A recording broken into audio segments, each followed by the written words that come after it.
page, navigate to the bottom where you see the plus icon and tap on it. Then on this interface, locate the reel that you want to upload. In this case, I'm going to select this one. So as we correctly see, this is a vertical video. Then after that, I'm going to tap on next, and this will land me onto an interface like this. On the bottom left corner, I have the option to trim this video by tapping on trim, and this will give me the ability to only cut and show the area of the video that I want it to be featured on my reels. So I can hold this bar on the far extreme left and drag it. I can equally do it to the far extreme right by holding the bar and drag it to the area that I want it to be featured. And once I'm setting with everything, I'll just navigate to the top right corner and tap on done. Then up and above, I have the option to add the music to it by tapping on it and select any of the music that I want it to be featured. In the case I'm not seeing any music that I wish to add here, I can go to the top and search for that music. And once you are setting up the music that you want to add, you can then move back.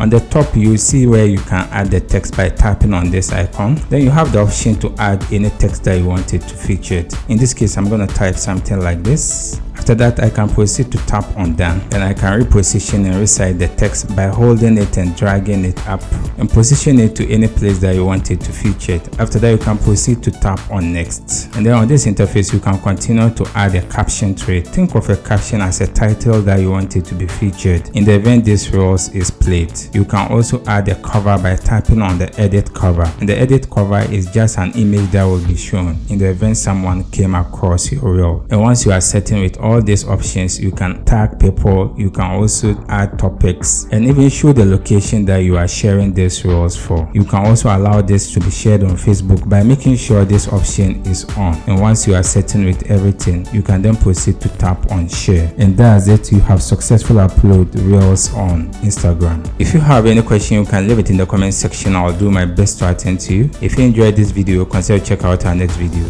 See you in the next video.